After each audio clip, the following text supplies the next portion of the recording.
Hello, welcome all to another session of Odontoneuron. So this would be completely about physiology as of such. The most essential points in physiology which you need to cover on and before this MD's examination. So this will be completely taking a live session, but I'll be putting this as premiere, and probably you'll be seeing when it's a premiere stuff. And yes, you can ask question when it's been premiered, right? So without delay, let's start. Okay, the first question for today was, is CO2 is carried in blood S? So to know this question, first you have to know a basic stuff. For example, this is your cell, okay? Your cell, after your cell metabolism happens, your cell releases CO2. Okay? CO2 is absorbed by your RBC, and the CO2 is attached with H2O to form a H2CO3, okay? Now the thing which you have to understand here is, this is bicarbonate ion, right? This is bicarbonate ion. Now this bicarbonate ion is exchanged, okay?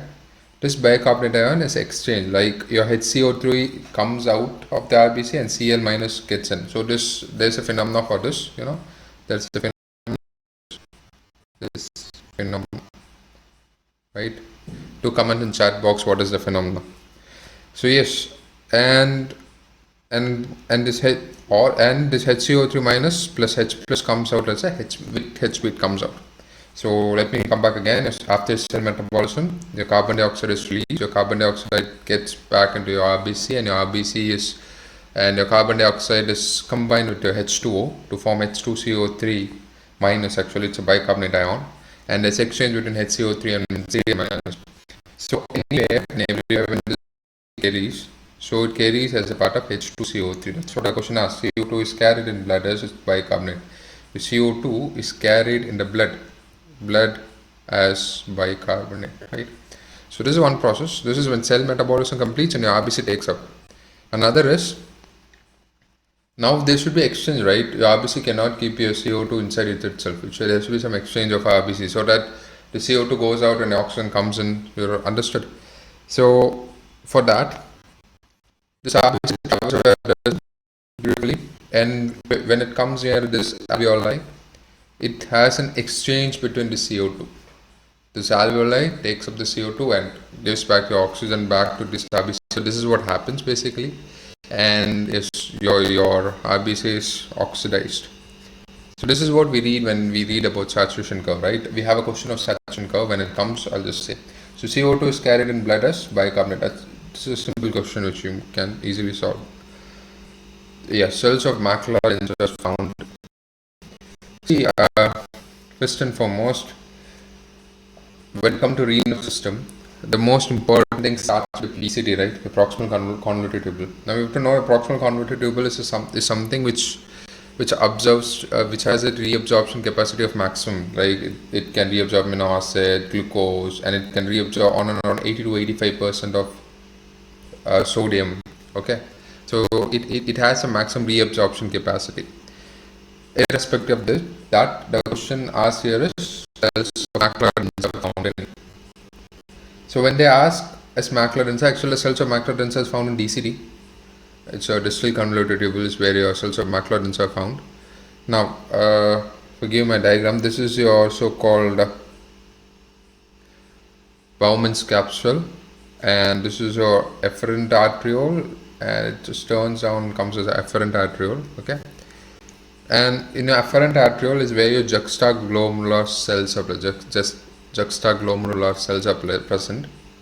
And the macular densa is where your macular densa is present. And you can see when this efferent arteriole comes inside, you can see a port, something called pedocytes. Okay, you can see pedocytes.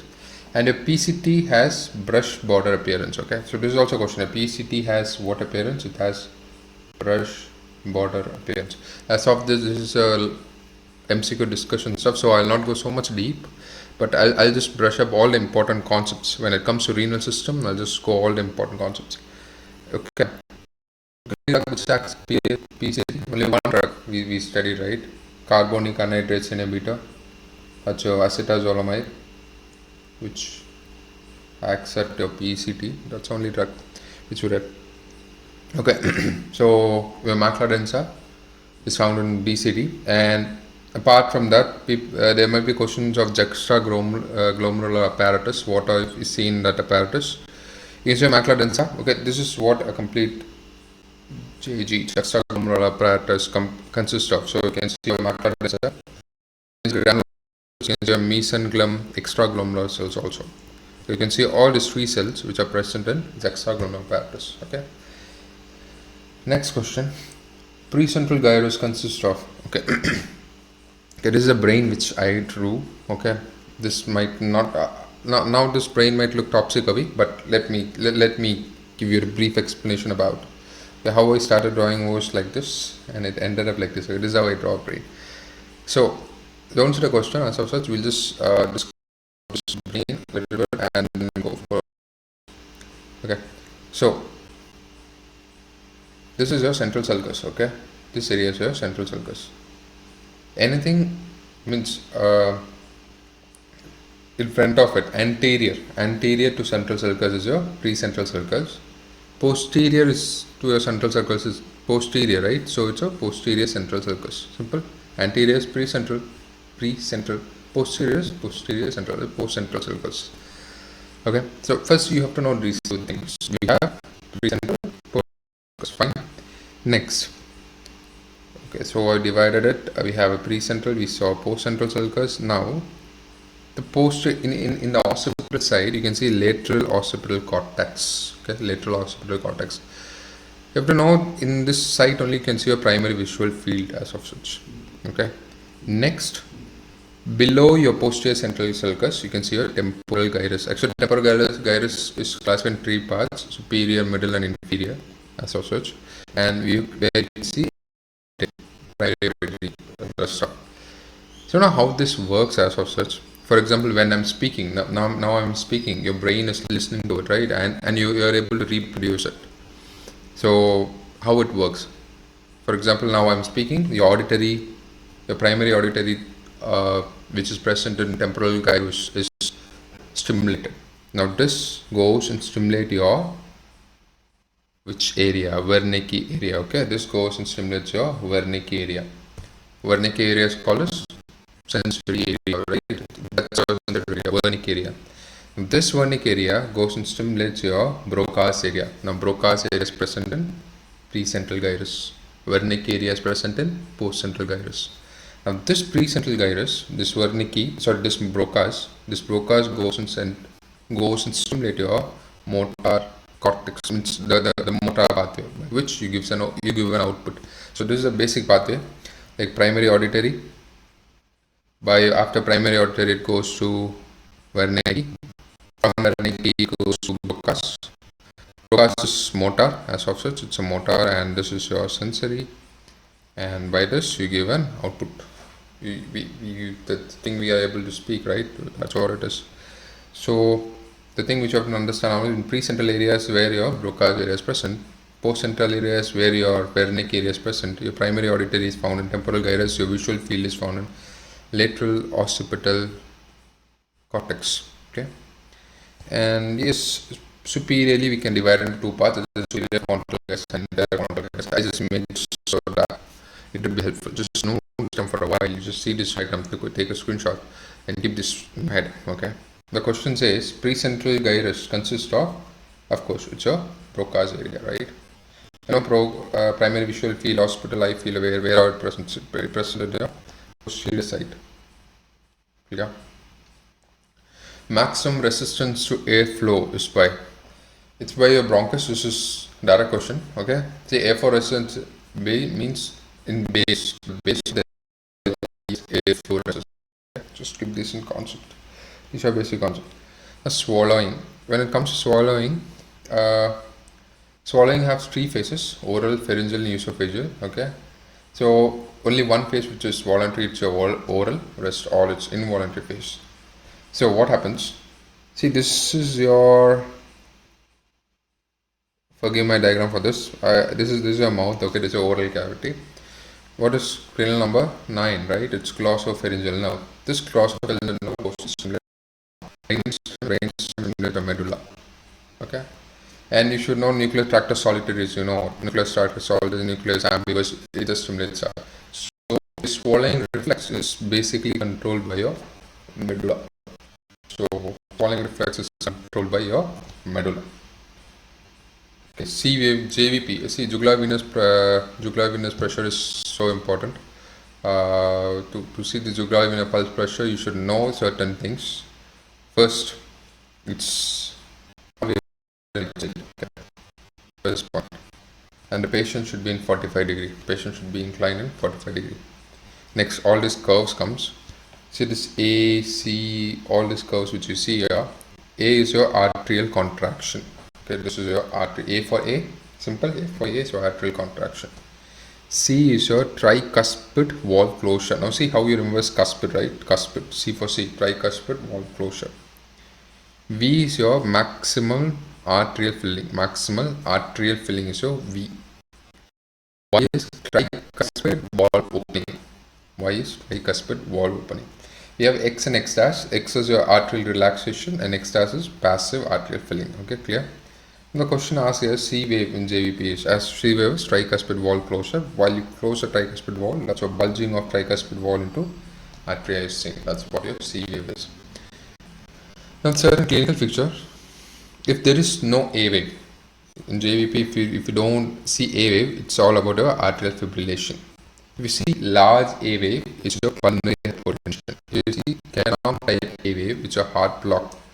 If you see large V, it's tricuspid regurgitation. If you see tricuspid regurgitation, and normally increased in JVP conditions or sound increased JVP is seen called as Kussmaul's sign, okay, which is seen in constrictive constrictive pericarditis. Clear? Fine. Yes. Next, Meckel's receptor. See, this question is like so important because the question AIPG papers as of such. See, Meckel's receptor is as of such is light touch receptor. For vibration is Pacini receptor. For pressure is Ruffini receptor. And for free nerve, we all know free nerve endings for pain. Clear? Just keep these concepts. Little bit concepts. We'll just brush into concepts. This is also standing after sitting will increase your cardiac output. Now you should know one concept called as orthostatic hypotension and hypertension. You show this concept hypertension. What does orthostatic means? If you suddenly means you are lying down after a good break, you're lying down. You suddenly stand, your blood pressure aligns according. It's not for you. It means it's for people like who has cardiovascular diseases as of such. Well, they have this orthostatic hypotension, hypertension as a cause. Patient might feel dizzy. Okay, this condition. Peakless insulin, right? Peakless insulin. Now, for this, you should know classification which we have taken in the previous video, I guess, anti-diabetic. A good storytelling video was that. To see that video, see Lispro, asparglulosin, okay? Lag, okay? It's rapidly acting. They are rapidly acting. Lispro, asparglulosin are rapidly acting, but the mnemonic is lag, okay? So Lispro and aspart is gone. You have lente insulin, which also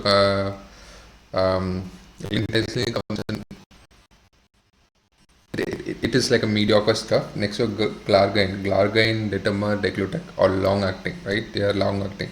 So peakless insulin is glargine. Okay. Do see the classification of anti-diabetic. Which of the following is amino acid derived neurotransmitter? Actually, this question is like everything is stuff. So you can't say about A and B. So it's everything is amino acid derivative, but the question can be which is non-proteogenic and which is proteogenic amino acid. When it comes to proteogenic amino acid derivative, it's homocysteine, GABA, beta-alanine, taurine. Non-proteogenic, it's glutamate, aspartate, cysteine, glycine. Everything is non-proteogenic. And we have three more classified: purine, gas, and miscellaneous. In miscellaneous, acetylcholine. In gas, it's nitrous oxide. In purine derivative, it's ATP and adenosine. Okay, do know this classification. Next is your, okay, this is beautiful question now. After March 18, you plan for vacation to Mars. Yeah, of course, I plan to go Mars. Mars and ISRO's plan test. What is a test? Okay, you have to know three tests. One is your H reflex, R test, and knee jerk. When knee jerk is a stretch reflex test, as of such, which you guys know. H flex is done for astronauts. Okay, done for astronauts, capability to test astronauts. You go H test, and R test. We have three R. R1, 2, 3. R is basically electrically elected blink reflex test. Okay. Next, who is responsible for problem in process? It is also a funny question now. Is the responsible problem for processing DM values from short time to long term memory? Short time to long term memory is converted to a guy called as hippocampus. If you master this hippocampus, you are brilliant. Okay, that's what we all lack to master this hippocampus. So short term to long term memory is done by your hippocampus. And basically, what is amygdala? Sorry, amygdala is fear. It's basically fear. Broca's is we spoke right now. Broca's is primary motor. What is Wernicke? Wernicke is sensory, right? You remember, right? Auditory cortex, Wernicke, Broca's, motor area. Do you remember that? Which is responsible for problem in processing? Okay, this is same question again, which we know. Okay, vitamin D2 is also called as ergocalciferol. D3 is called as cholecalciferol. Active form of D3 is 1,2,5 dihydroxy cholecalciferol. Clear? Next, so this is beautiful. I thought this question is important.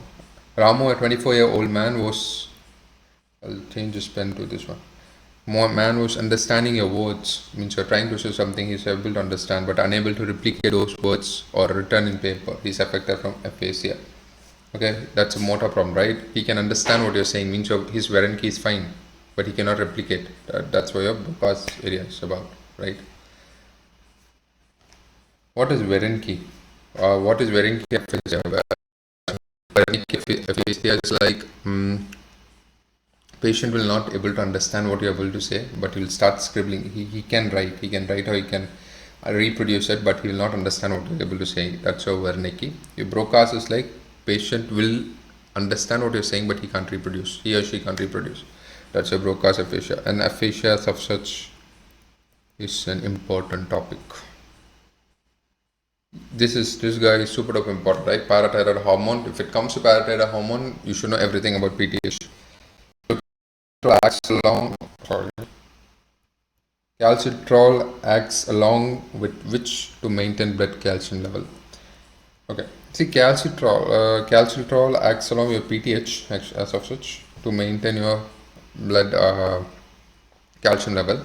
PTH maintains your blood calcium level by two mechanisms. One is by bone osteoclast, means it makes this osteolytic mechanism for bone. When the bone is osteolyzed, of course your Ca2 plus is released in blood.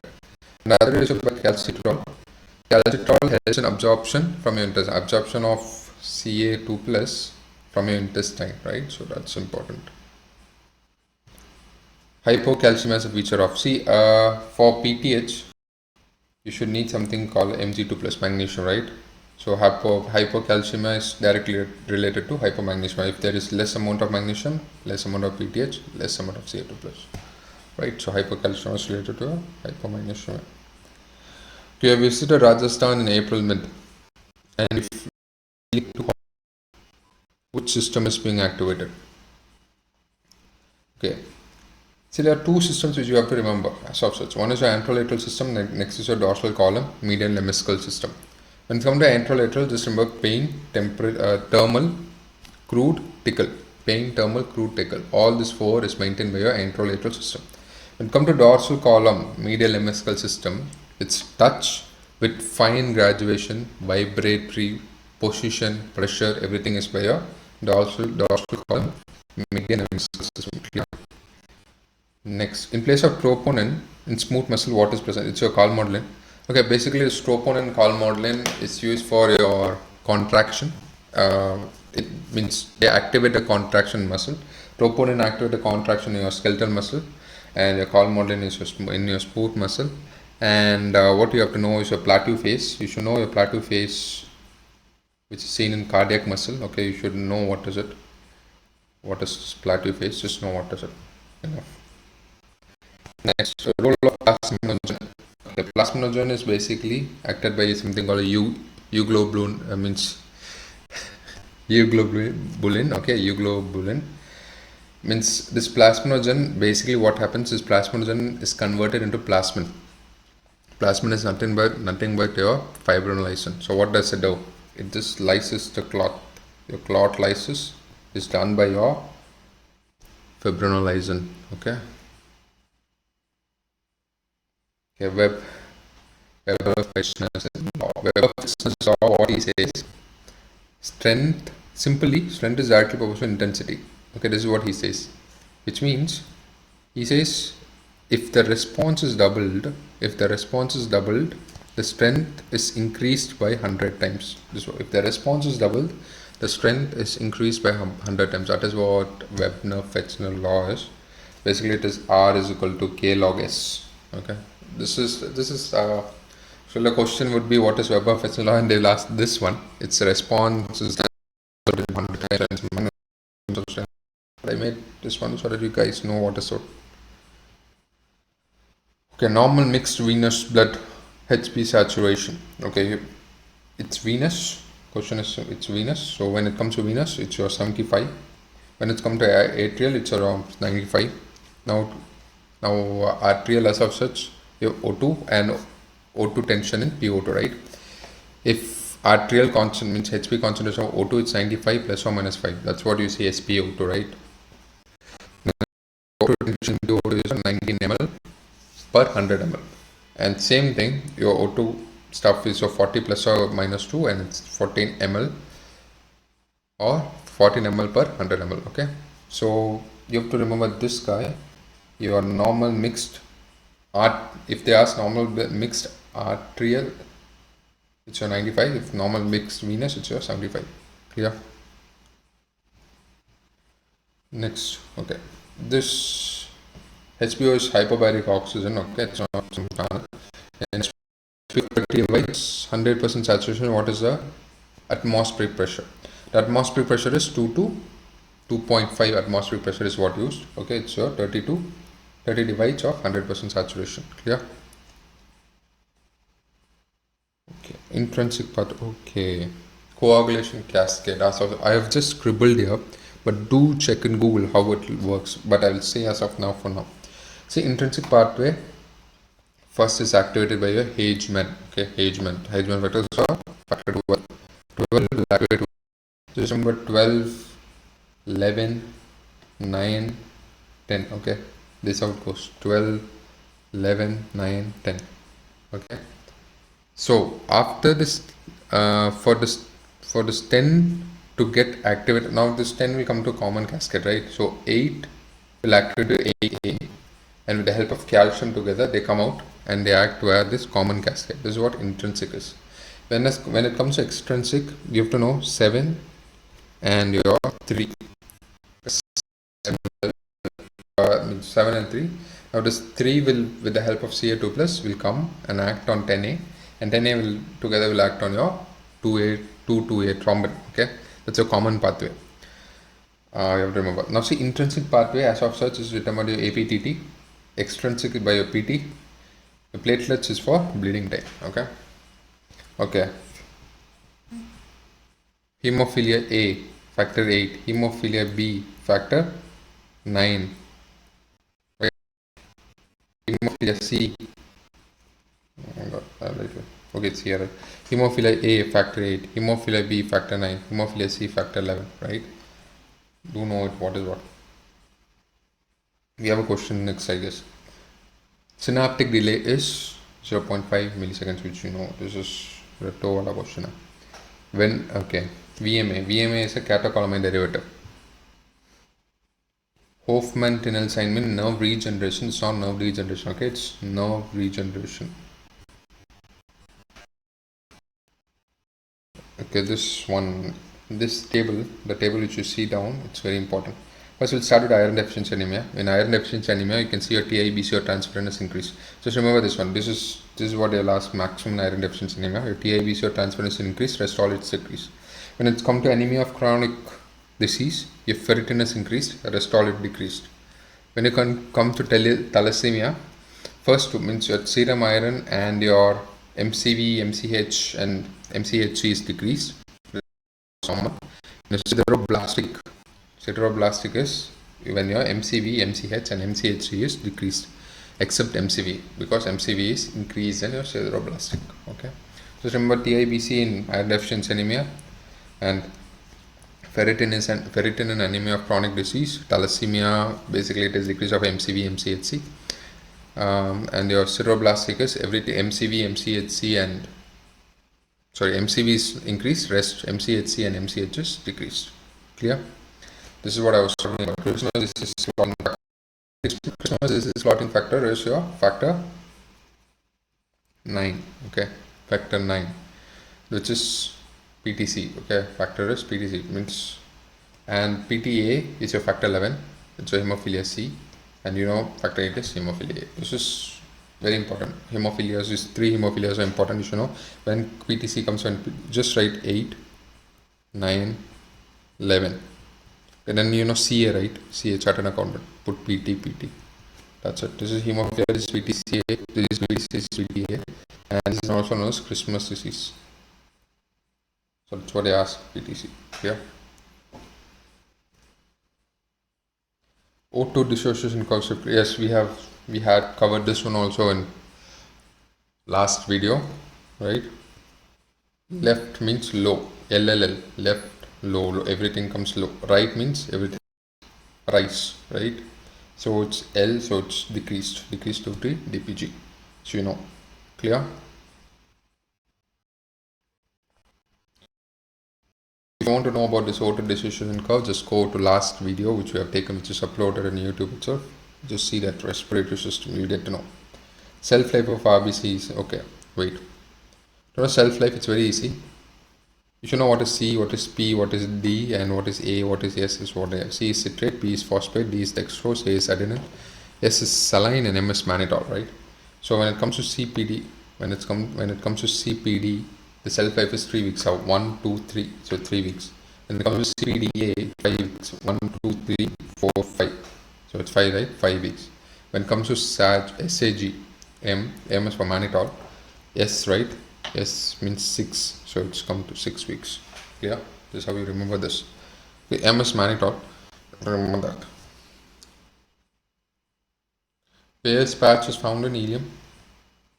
Burners gland is in duodenum. This is where your Burners gland is found. I hope that question is also there here. This question, yes.